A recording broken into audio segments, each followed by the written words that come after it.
I'm Lisa Fox-Martin. I'm the chair of the Board of Trustees of the Thomas Cole National Historic Site.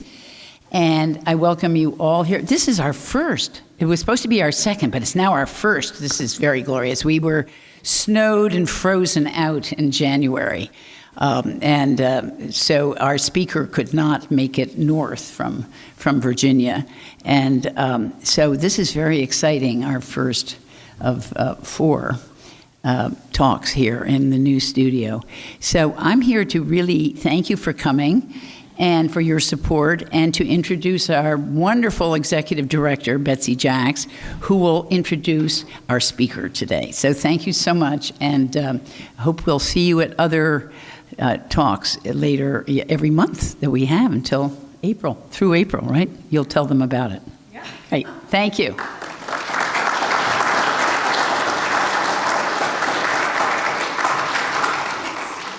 Thank you, Lisa. As you all know, we're very lucky to have Lisa. So welcome everyone to the 2019 Sunday Salons, and I'd like to thank all of the nice people who sponsored them and made this series possible this year. And as many of you know, this beautiful space is a dual purpose space. So we have a wonderful place for lectures all winter, and then opening up on May 1st, it will be an exhibition space. And so right here on the walls will be quite an astounding collection of Thomas Cole paintings this season, an exhibition called Thomas Cole's Refrain, the Paintings of Catskill Creek. And the creek, as you may know, is right down the hill, and all of these paintings approximate that view that we have from the porch. A wonderful curator and professor from Vassar has discovered secret, mysterious symbols that go throughout all the paintings, so it's really going to be an interesting show. So today I have the pleasure of introducing Sylvia Yount, and she's the Lawrence Fleischman Curator in charge of the American Wing. And what this means is that she has to do both the administrative and the curatorial work. She's in charge, as the title says, of both. And the American Wing, we're all big American art fans here, so I know you're all very familiar with it. But it covers from both the decorative and the fine arts, all the way from the colonial period to the early 20th century. So it's quite a purview. Last year at this time, in the American Wing, there was a major exhibition on Thomas Cole, which, again, I don't think I need to describe because every single person here was probably there, right? And but I will say it was magnificent, and it was a rave in the press. The New York Times called it gorgeous and politically right for right now, which is a hard thing to get out of the Times. So it was really a triumph. Before moving to the Met, she had leadership positions at the Virginia Museum of Fine Arts, the High Museum of Art, and the Pennsylvania Academy of Fine Arts, and received her PhD from the University of Pennsylvania. She has lectured and published widely on American art and culture, as well as a topic of today's talk, curatorial responsibility and current museum practice. And as many of you may know, the Met American Wing is undergoing quite a transformation under her leadership, and I look forward to hearing about her vision for it for the future. So please welcome Sylvia.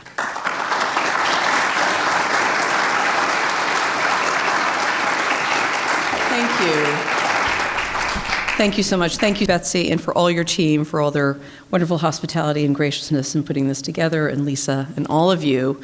And I've only been in this space when there have been exhibitions, and it's astounding how it works so beautifully as a space for conversation and dialogue too. Lectures. So yes, I thought I'd give you this at the beginning, of course. And it is a great pleasure to be with you this afternoon. The American Wing, as you've heard from Betsy, is very lucky to be an ongoing partnership with this special place, and one that certainly flourished last year with the organization of Thomas Cole's Journey, Atlantic Crossings, an ambitious exhibition co-curated by the Wing's Senior Curator of Paintings, Betsy Kornhauser, and Yale Professor of Art History, Tim Berenger, with the able assistance of our research associate, Shannon Vittoria, all of whom I think are known to many of you, and I think Shannon spoke here maybe in one of your lectures. Of course, in the last couple of years. And I trust that, as Betsy says, you all had a chance to see this landmark exhibition, which actually traveled to the National Gallery in England. And here's an image of Team Cole, as Betsy liked to call them, in the installation with their curatorial partner, Chris Riopel.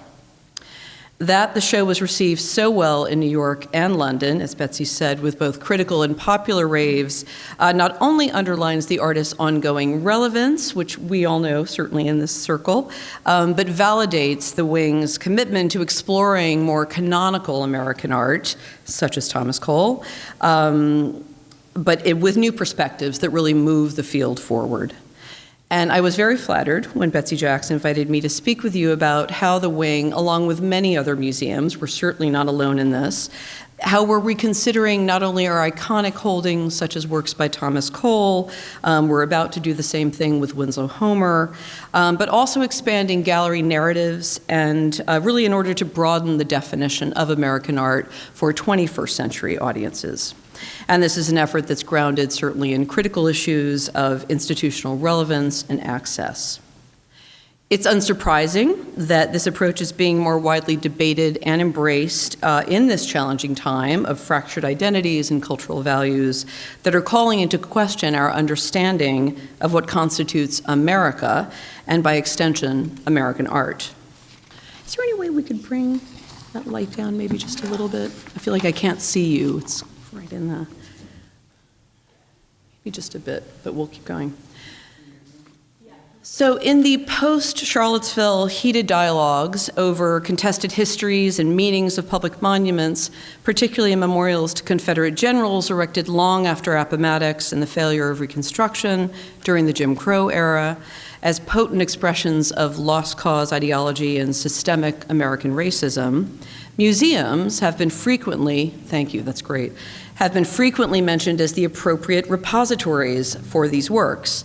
And at left is the Lee Monument on Richmond's Monument Avenue, at right, the infamous statue in Charlottesville that sparked the 2017 unrest.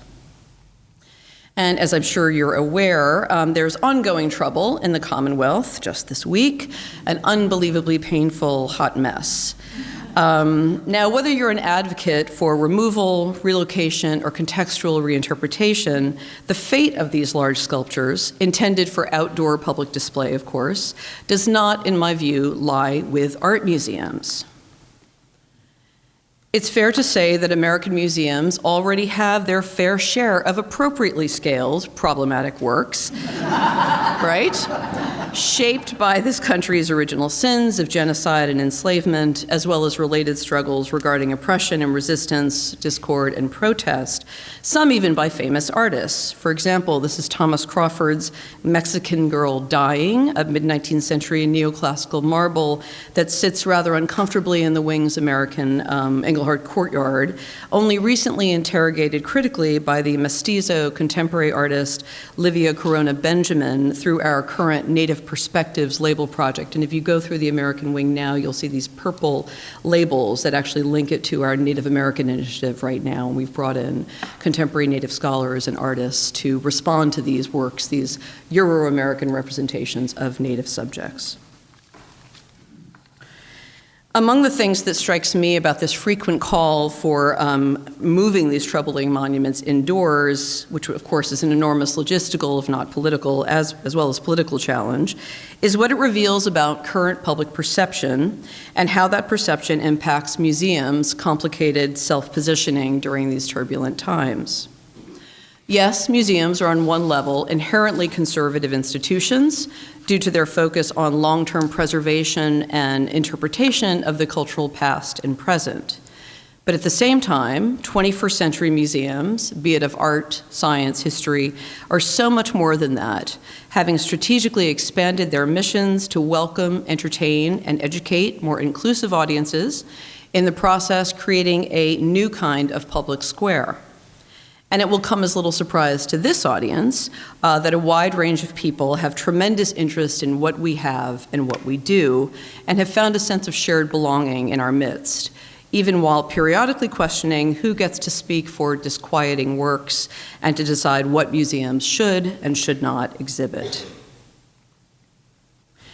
In his piece weighing in on the public monuments debate, New York Times art critic Holland Cotter echoed the call for moving the most offensive examples of these works into museums, arguing, quote, "For this to happen, though, museums will have to relinquish their pretense of ideological neutrality. They will have to become truth-telling institutions." Cotter continued, "Our encyclopedic museums, like the Met, are giant warehouses filled with global objects designed to function exactly the way the Confederate images do, as instruments of ideological persuasion. With ethical messages, we might well find repellent if we could read their visual symbols. And we need to learn to be symbol readers with our eyes wide open in our own political moment." And then he concluded, "Museums can be training grounds for that reading, though to be truly useful schools, they must be willing to identify themselves as historical halls of shame as well as halls of fame." So this argument is one that Cotter, in my opinion, one of the most thoughtful critics, art critics working today, has posited previously, and I'm thinking of his much discussed Making Museums Moral Again, which was published in the Times in last spring in 2016, March of 2016. In that piece, he highlighted the Met's departments of ancient art, Egyptian and Greek and Roman, calling out curators for not rethinking their permanent collection gallery narratives with the goal of, quote, exploratory truth-telling, while justly praising the museum's Congo Power and Majesty temporary exhibition for not shying away from uncomfortable histories of colonial exploitation and enslavement in polemical wall texts. Had Cotter expanded his framework at the Met and beyond, he would have found ample evidence in multiple American art collections of how curators are pursuing a reckoning with history through art that has become more urgent in this time of social and political tumult. And I'm showing you here some installation shots of the Congo display, as well as the artist Fred Wilson of Mining the Museum fame, speaking about the Congo show with a class of high school students. Now, many history museums have long embraced this activist social justice role through their stated missions. For example, the Smithsonian's National Museum of African American History and Culture released a powerful statement in the aftermath of Charlottesville, affirming their commitment to, quote, bringing history with all its pain and promise front and center, continuing, only when we illuminate the dark corners and tell the unvarnished truth can we learn history's lessons and bridge the gaps that divide us. And when it comes to art museums, though, certain commentators and supporters feel that such agendas do not fit as comfortably in the realm of artistic expression. Famously, the New York Times critic Roberta Smith, writing in 2000, expressed concern that, quote, the mysterious creative work of curators was at times in the danger of being reduced to, quote, the level of the art historian or the social historian, which is a curious statement on various levels. Smith continued to argue this position in 2013 when she advocated for breaking down walls between academic and so-called folk or untrained artists in American museums, an argument grounded in both aesthetic and sociopolitical terms, not to mention value judgments. Stating that the 2012 reinstallation of the Met's American Wing opted to, quote, tell American history through gallery displays rather than show its best paintings to their best advantage. Smith revealed her bias with this statement against these more contextual approaches to curating. And suffice it to say, in terms of the academic versus untrained artist debate, Betsy Kornhauser has been hanging this Thomas Chambers work, an untrained artist, alongside Thomas Cole's Oxbow for some time now. Past controversies over so-called art historical revisionism, such as those that engulfed the Smithsonian American Art Museum during its 1991 West as America exhibition, are relevant in this context.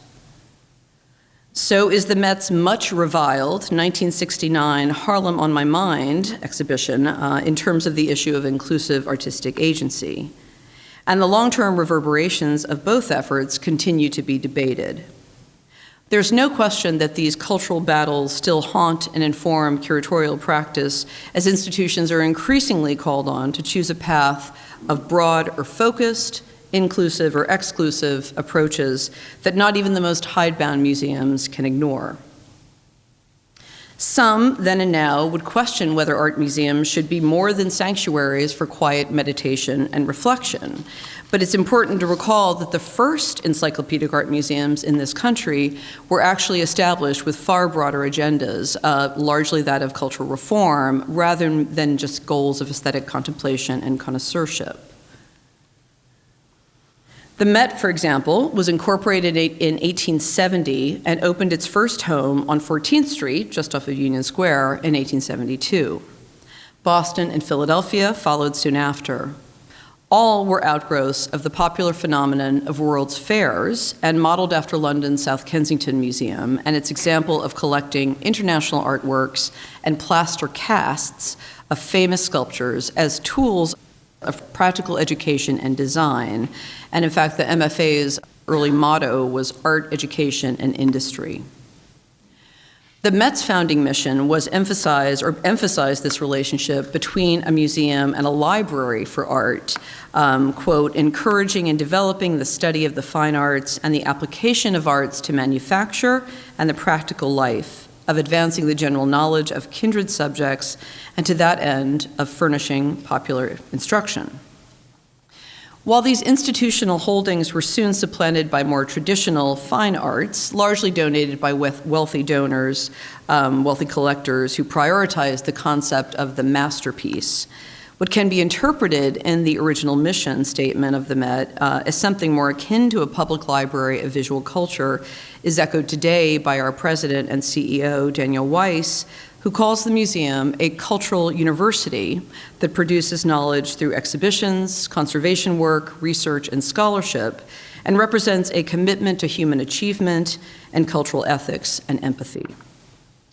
So given my current perch in New York, I'd like to discuss the Met, specifically the American Wing, as a case study of how museums are increasingly questioning their cultural privilege and practice in an effort to be more responsive, relevant, and accessible cultural caretakers in our pluralistic society.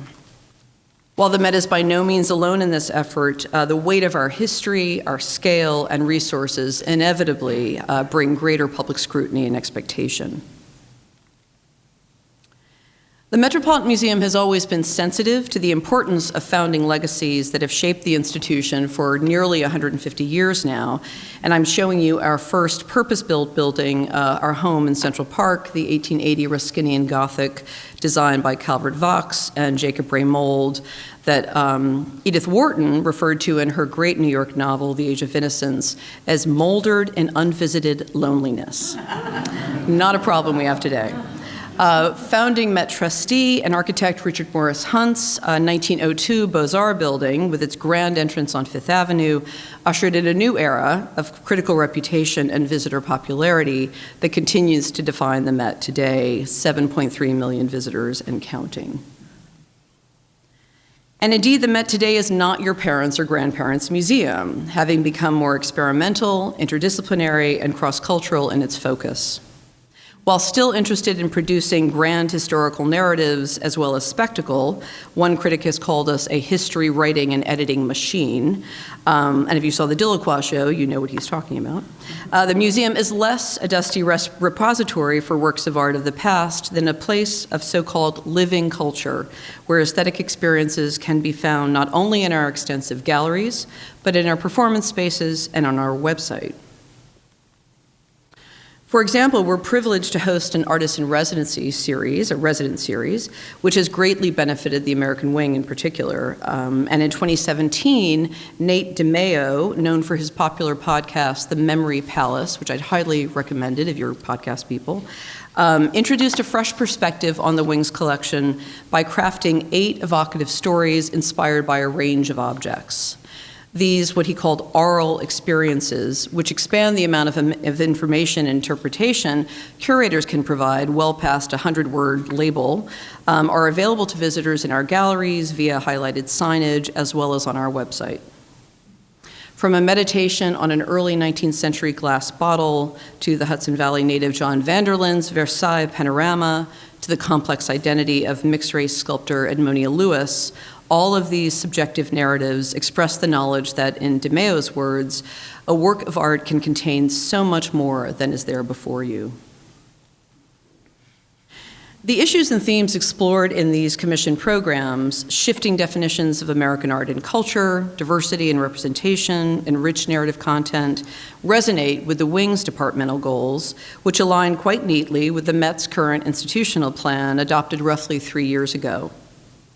Initiated by our former director, Tom Campbell, and continued by our current leadership, the museum's multi-year strategy prioritizes the visitor experience and public access to a far greater degree than ever before, while not devaluing the importance of the museum's collections and programming that reflect the fundamental shared belief in the power of art and ideas to engage broader audiences. Now, I've had the privilege of heading the American Wing for nearly 4.5 years now, coming to the Met, as you heard from Betsy, from a senior leadership position at the State Museum of Virginia, the Virginia Museum of Fine Arts, and before that, the High Museum in Atlanta, and the Pennsylvania Academy in Philadelphia before that. As a specialist in late 19th and early 20th century American art and culture, I've long had or focused attention on lesser-known men and women artists, both white and of color, in an effort to reconsider the so-called art historical canon by developing American collections and exhibitions that highlight a wider range of figures and works, both transformative and textural. And throughout my academic and curatorial career, the American Wings collection has been a very important touchstone. It was a genuine honor to succeed the esteemed scholar of early American furniture, Morrison Heckscher, also a part-time Hudson Valley resident, at such a critical juncture in the Met's history. Maury and his crew, including senior leadership figures here, trustees and management, are pictured in this playful image, marking the conservation and reframing of the iconic Emanuel Leutze painting of Washington crossing the Delaware, still very much a centerpiece of our galleries, as well as the 2012 completion of the American Wing's highly successful renovation and reinstallation.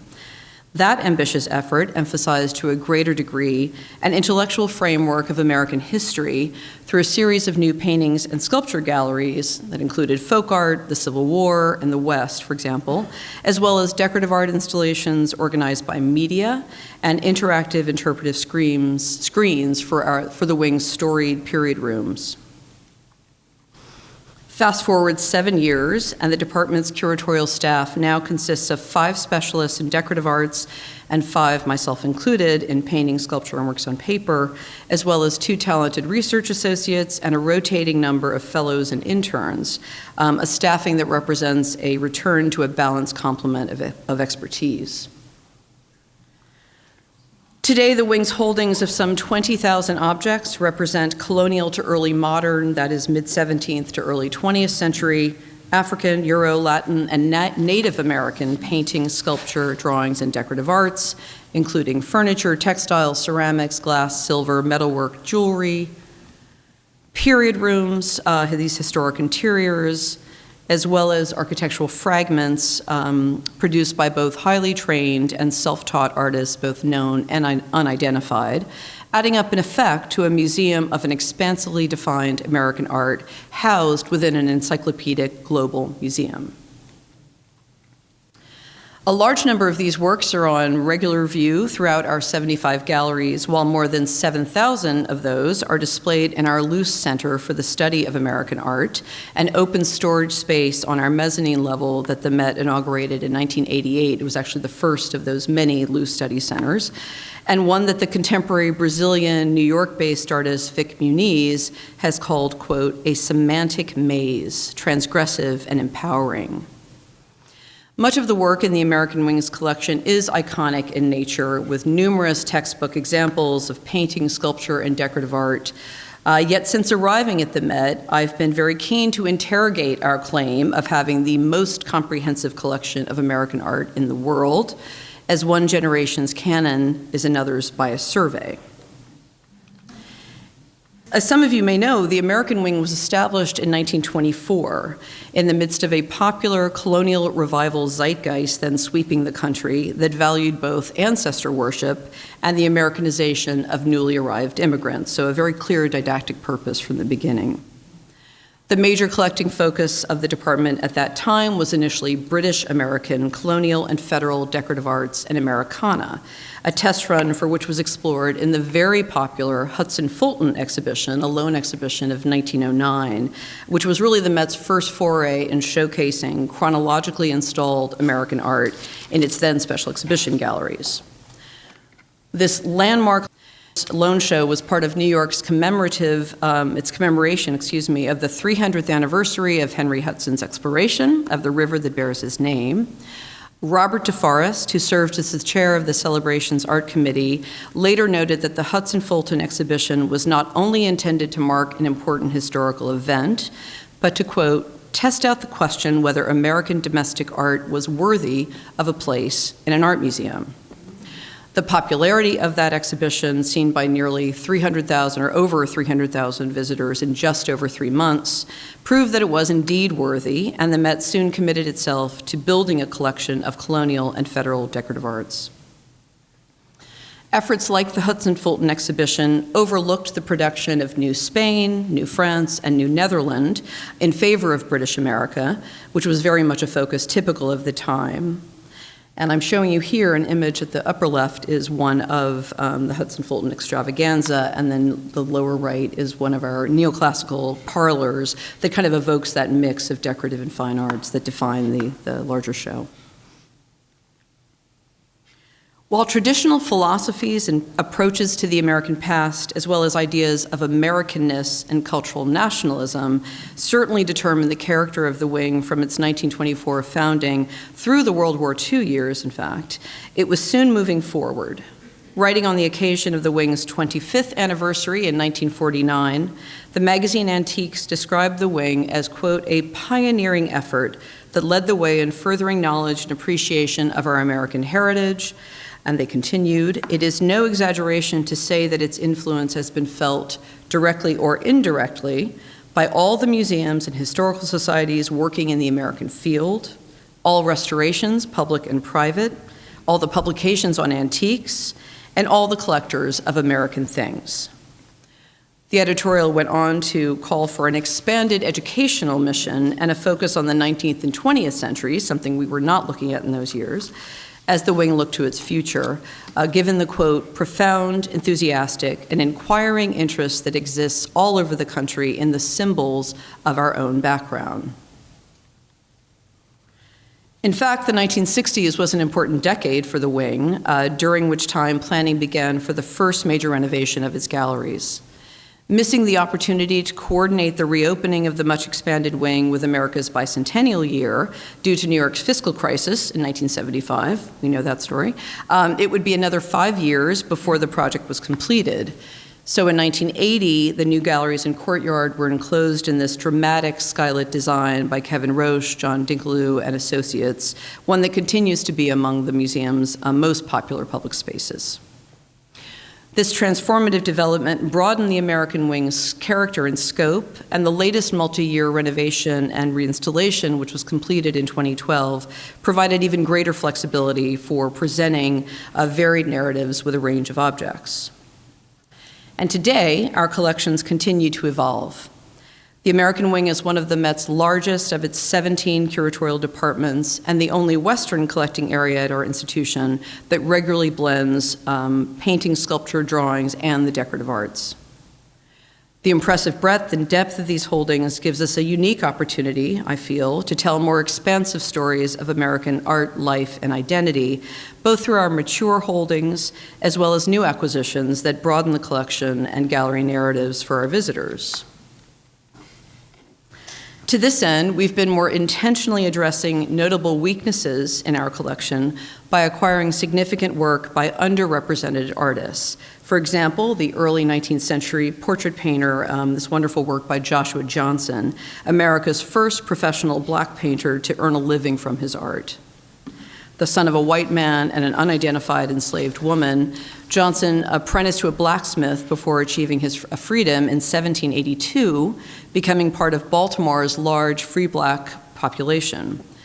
Apparently self-taught, Johnson practiced his art in the city's competitive art world from around 1796 to 1824, living in the Fells Point area populated by Quakers, abolitionists, and African Americans.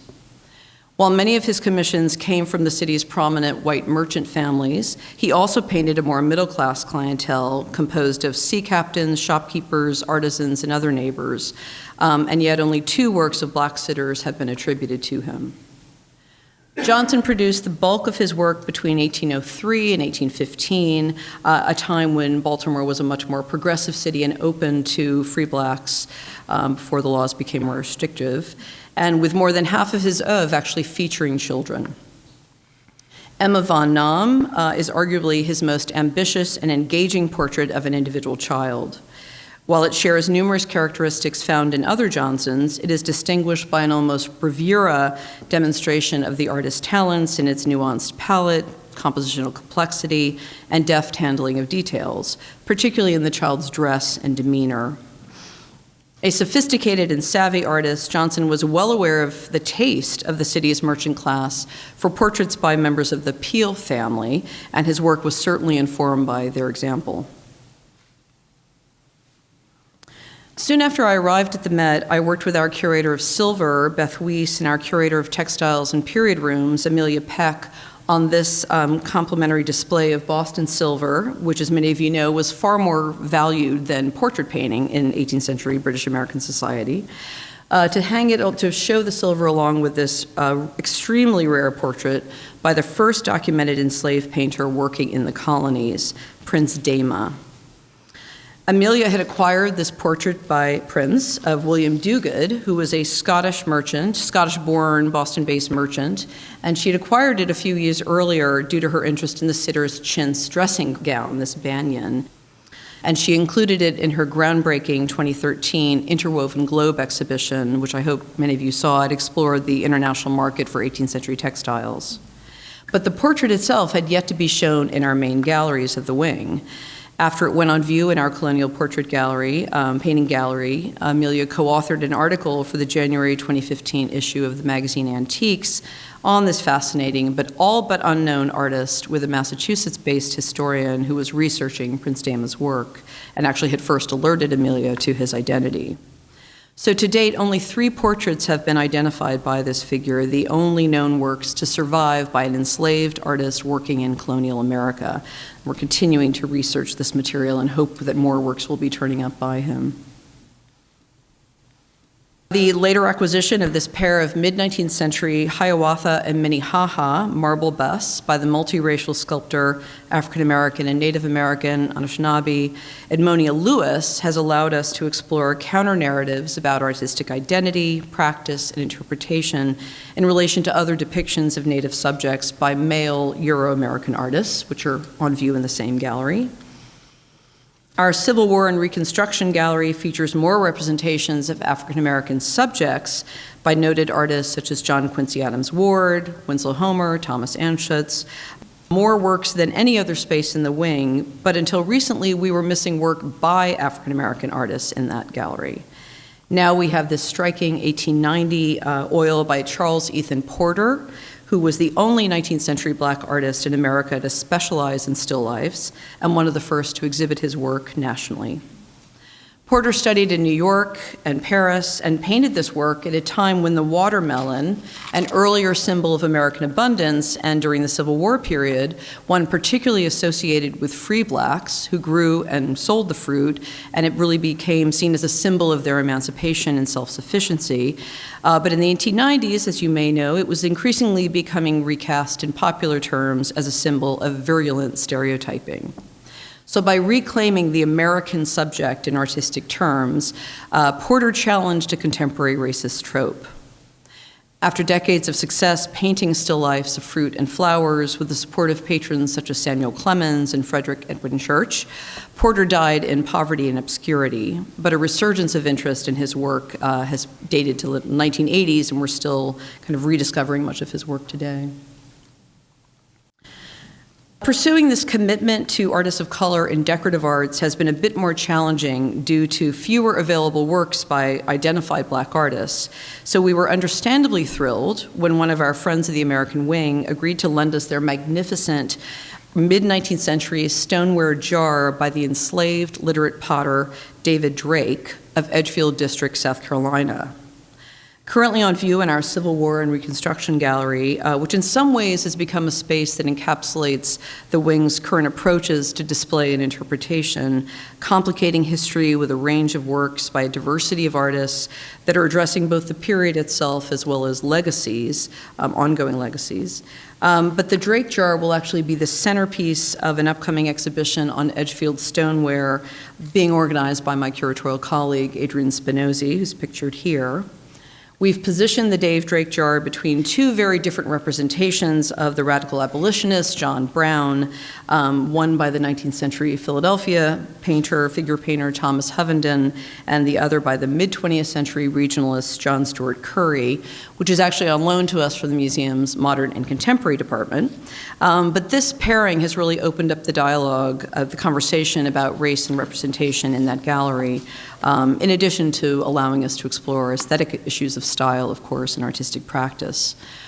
The historical and modern dialogue between the Hovenden and the Curry, works which generally reside in two different departments at the Met, also suggest how we're rethinking these institutional collection boundaries. Famously, the Met's controversial director, Thomas Hoving, proposed the Met's subjective curatorial taxonomy in 1967, the year the Contemporary Arts Department, as it was known then, was first established, with works of Americans born by 1876 residing in the American wing, after in modern contemporary. Galleries that are now separated by 5 long city blocks at either end of the Met's Fifth Avenue building. So for many reasons, not an ideal division. Yet despite this problematic inheritance, we are finding ways to explore these dialogues between artists living and dead, much like the Cole House is doing, and I was a big fan of your Kiki Smith installation last year, I think that was. So in 2017, the American Wing organized the very popular Sarah Berman's Closet, which was an innovative collaboration between curator Amelia Peck and the mother-son artists Myra and Alex Kalman.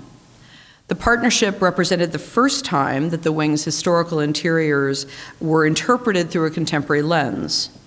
By putting the late 19th century aesthetic movement Worsham Rockefeller dressing room, which was a recently acquired historical interior, which is basically a glorified closet, putting it in dialogue with the late 20th century, less elaborate but deeply meaningful interior of Sarah Berman, mother and grandmother to Myra and Alex Kalman, we were able to explore issues of women's history and identity, taste and self-fashioning, not to mention immigration and social mobility.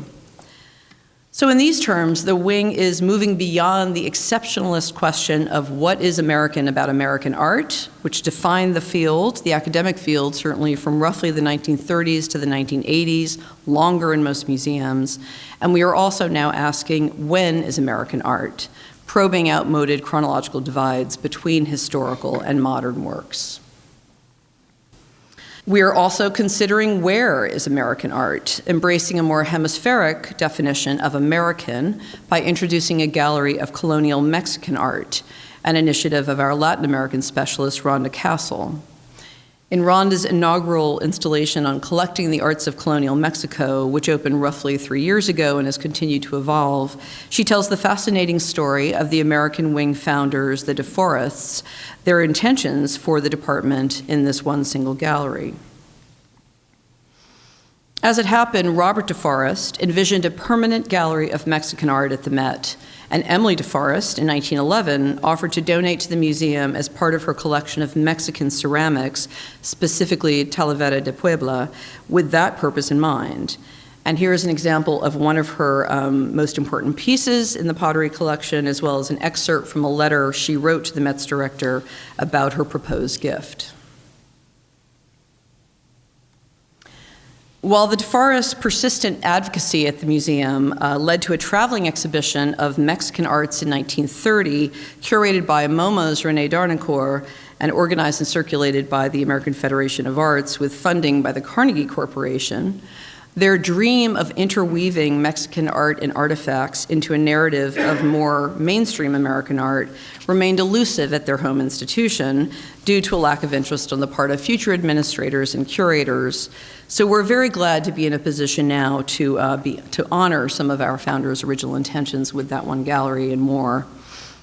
And as collectors of so-called California baskets, I'd like to think that the DeForests would also have been pleased to have seen in the fall of 2016 how we began to experiment with featuring Native American art in conversation with Euro-American production, for which the museum is best known, of course, through a few strategic loans from the collection of Charles and Valerie Diker, loans that soon became gifts and richly resonate with key American paintings and sculptures in the wing. For example, Jules Tavernier's dramatic scene of a Pomo Indian roundhouse ceremony, our first major acquisition of a work by a California-based artist, which was also just entered the collection in 2016, was featured alongside a handsome late 19th century example of the Pomo's acclaimed artistry in basket making, one of the oldest forms of indigenous American art. In our Art of the American West gallery, we displayed a striking piece of black-on-black pottery by Maria and Julian Martinez, the famous Tewa Indian married couple. The Martinezes of the San Ildefonso Pueblo, just outside of Santa Fe, are among the most widely recognized 20th century potters in America, full stop. And the Martinez installation allowed us to expand the visual narrative of regional artistic production and reception beyond such well-known Euro-American figures as Frederick Remington and painters of the Taos School, whose work is also represented in that gallery. More recently, as a replacement for the Martinez jar, which went into a special exhibition, we installed this work from 1990 from the Met's co-collection by Nathan Begay, a Hopi Navajo artist whose cultural heritage shaped his traditional approach to contemporary subject matter. And in 2017, we featured in that same gallery another loan from the Diker collection, this remarkable Pictorian muslin from the mid-1920s depicting the Battle of the Little Bighorn by Standing Bear, a respected Lakota artist and leader of the Pine Ridge Reservation in South Dakota. Standing Bear fought in the 1876 conflict as a teenager. He also later traveled with Buffalo Bill's Wild West show in Europe that you may know was famous for its climactic performance of this battle. So this meaningful memory picture, which the Dikers since have donated to the Met, introduced an entirely new dimension into the more expected representations of native and non-native figures that largely fill that gallery. These purposeful juxtapositions represented for the first time the creative talents of indigenous Americans, the first time that they'd been experienced in the galleries of the American Wing, thereby enriching and complicating our narratives and frameworks. And they set the stage for the inaugural display in the wing of the promised gift of 91 objects from the Diker collection, in addition to more than 25 other gifts and loans from the pioneering collectors. Art of Native America is the third time that selections of the Dikers' holdings are being seen at the Met. I'm showing you images here of the first installation, Native Paths, which appeared in 3 rotations between 1998 and 2000. And here are views of the dramatic 2016 installation of their works that really were the inspiration for the little dialogues we had in the American Wing. So prior to our current display in the wing, the Diker collection appeared in or near the Michael Rockefeller Galleries, or AAOA, the Arts of Africa, Oceania, and the Americas, the department where Native American art has traditionally been shown at the Met. The American Wing installation similarly demonstrates the diversity and superb aesthetic quality of the Diker holdings while underlining their appropriateness in a department of historical American art. As the Met has never had a full-time curator of Native American art on staff, something we are committed to rectifying in the near future, the objects for Art of Native America were selected by guest curator Gaylord Torrance, who is the Fred and Virginia Merrill Senior Curator of American Indian Art at the Nelson Atkins Museum in Kansas City. Gaylord had worked with the Dikers for years and had also been responsible for the major Plains Indians exhibition that you may have seen at the Met in 2015. And I'm showing you a picture of Gaylord here and the installation at top with some of our talented staff, as well as the Dikers themselves, Valerie and Chuck and Charles, with their friends, the Haida artists, Robert and Terry Lynn Williams Davidson.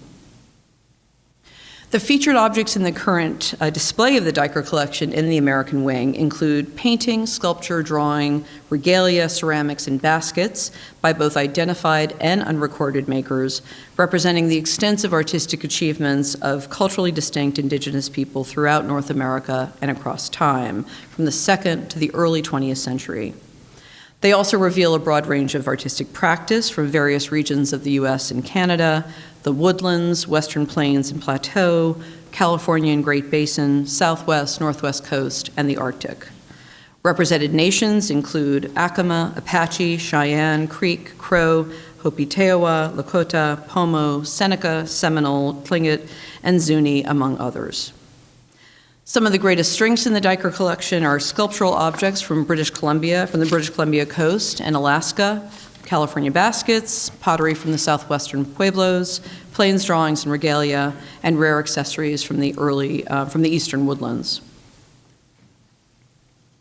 This first ever inclusion of Native American art in the Met's American wing, primarily devoted again to Euro-American art, marks a turning point in the presentation and interpretation of North American cultural production in a U.S. art museum on the scale of the Met.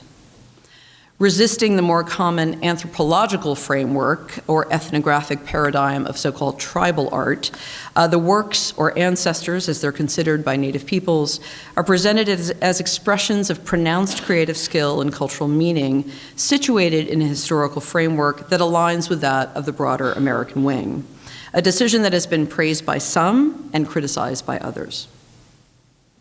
We're well aware of the myriad debates and sensitivities surrounding the collecting and display of Native American art by encyclopedic art museums, and moving forward are committed to thoughtfully exploring these entangled histories of contact and colonization in different contexts from both indigenous and Euro-American perspectives, with the assistance of both Native and non-Native scholars, many of whom make up our Diker Advisory Committee.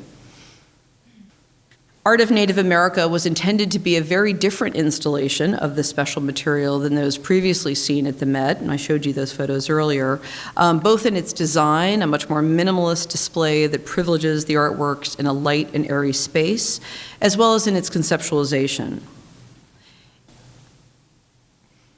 From the start, we focused on the importance of multiple voices and dialogues between the curators and Native experts, something that begins at the entrance to the display with the projection of a number of very carefully chosen quotations.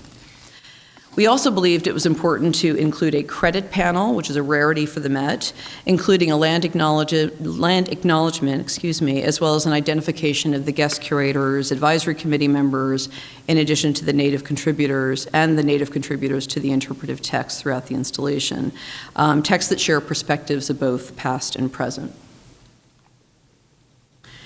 The installation itself is organized in a regional framework, one which aligns with how the Dikers approached collecting, but with an emphasis on fluidity and exchange among cultures then and now, given that many Native peoples today live outside their ancestral homelands.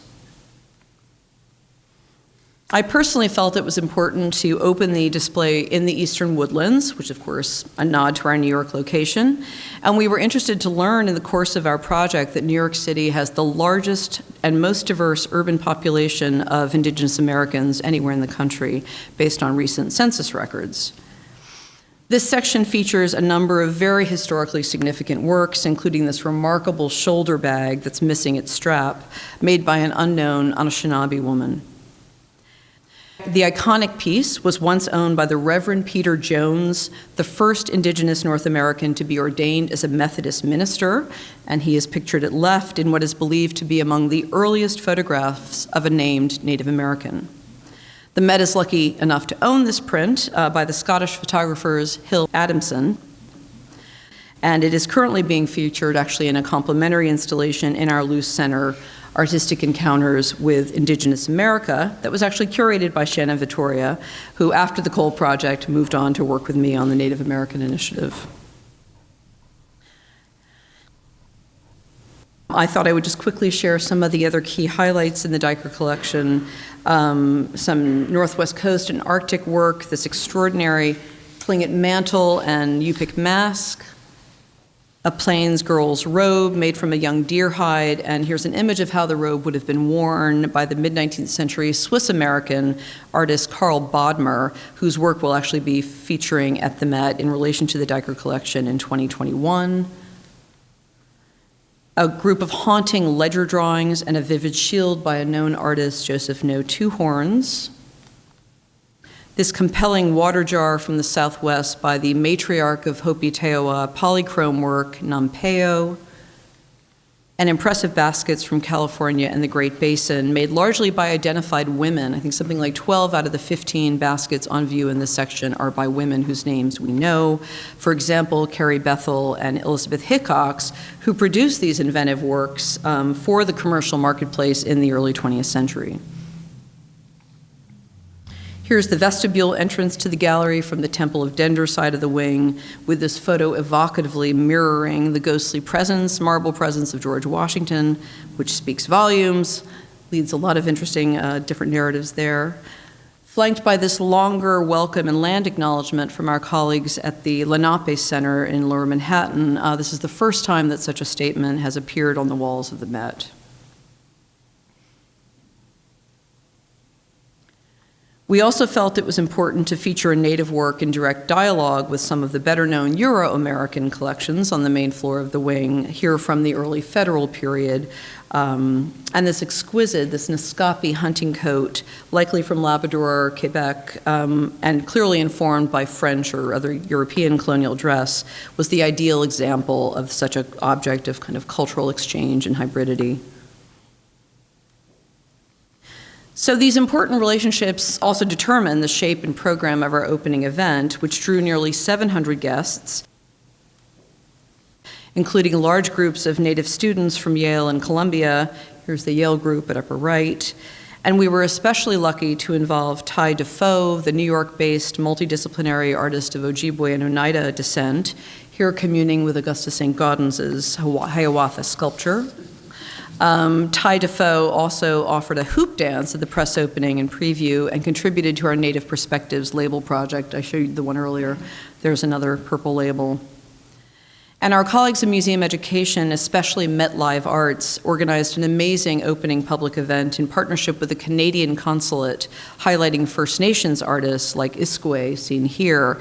And one of the exciting things that having the Diker collection allows us to do is more with Canadian art. We have not one single work, previous to the Diker collection, we had not one work by a Canadian artist in the American wing. So we really can think about North America in a broader way now.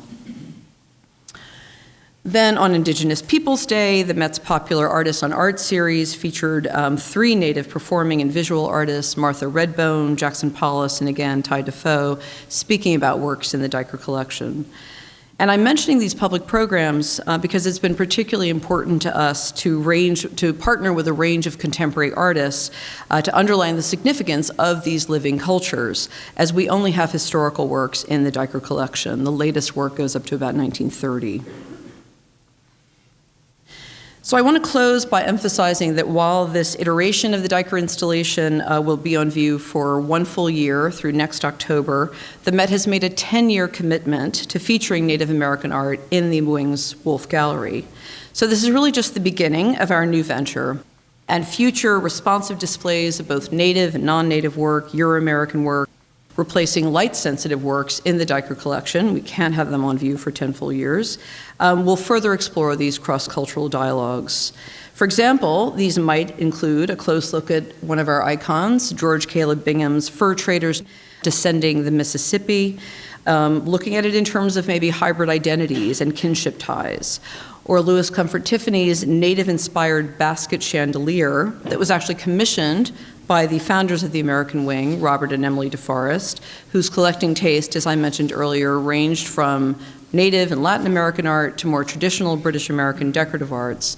And I'm thrilled that a number of our curators in the Wing have already stepped forward with some other thoughtful ideas for this space. Building on the DeForest innovative collecting practice and philosophy, this broader understanding of American art will also enrich the Wing's canonic holdings through new perspectives and contexts that reckon with this country's complex histories in a variety of ways, from display to interpretation. For example, I wonder how many of our visitors have noticed the figure at the far right of Leutze's iconic canvas, bedecked in indigenous woodlands clothing, including what appears to be in an Anishinaabe bag, suggestive of one in the Diker collection. Such a detail in the Leutze opens up this very well-known, very well-studied painting, creating a dialogue between native and non-native worlds. For many museums and museum professionals and audiences, Holland Cotter's 2015 clarion call for greater progressive action and curatorial responsibility deeply resonated. And more today appear to believe that this needs to be an ongoing commitment to sharing a broader range of local, national, and international stories through these ever-evolving, expansively defined collections of American art. At the Met, bringing together works by historical African-American, Euro-American, Latin American, and Native American artists in different aesthetic and historical interpretive contexts will allow us to move closer to presenting an American wing that looks and speaks more like America. Thank you.